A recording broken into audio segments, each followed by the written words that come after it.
Okay, hi, sorry. So this is question number 1. Question number 15. It's the first question you asked me on page 123. So I sent you the solution key, so I'm going to walk through it. And I do things a little bit differently, but I'll explain what the difference is as I go through. So the first thing we want to do here is we want to simplify things. So looking at this first one, we have 1 over root 27. Well, that's the same as 9 times 3. And the reason I do that is because 9 is a perfect square. So I want to be able to take out anything that's a perfect square. Now with my second term, what you may notice is we can actually divide. We want to simplify this root. 3 can divide into 3 and 24. So when I do that, 3 divided by 3 is 1. 24 divided by 3 is 8. And we do that just to kind of simplify things. So what that means is that I have 5, root 1 is equal to 1, and then I have 4 root 8. Now I can simplify that 8 further. So let's look at this first one. I'm going to take out that 3 root 3, and then I have minus 5 over 4 root 8. 8 is the same as 4 times 2. So, and I do that because 4 is a perfect square. So I want to take out anything that's a perfect square. Okay, so moving to the next step, I have 1 over 3 root 3. That's from there. And minus 5 over, well, I'm going to take out the square root of 4. Square root of 4 is 2.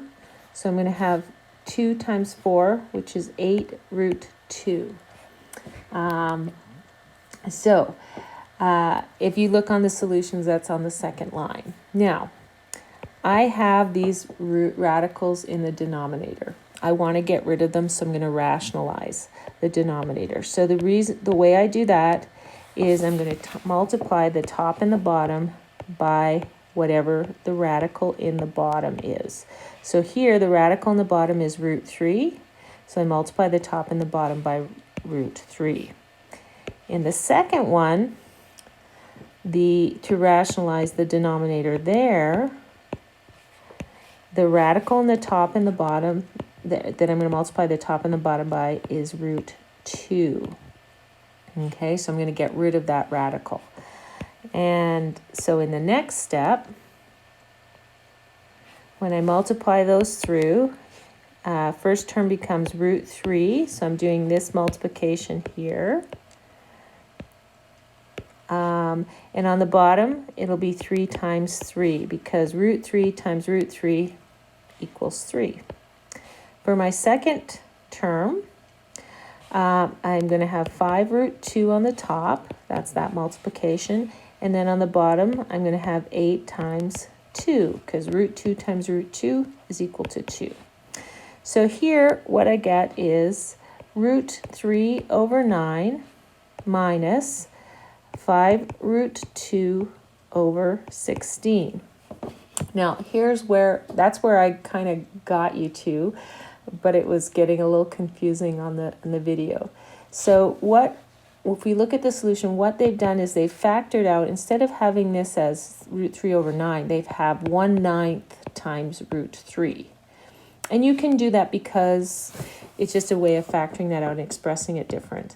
And then this is minus 5 root 16 times root 2. So looking at the question said, it's written in the form a root 3 minus b root 2. So based on that, a is equal to 1/9 and b is equal to 5/16. So a equals 1/9, b equals 5/16, and they want the value for b to the nearest 100th. So if you take 5 and divide it by 16, so I take my calculator, so 5 divided by 16, I get 0.3125. To the nearest 100th is just 0.31. So that's that first question.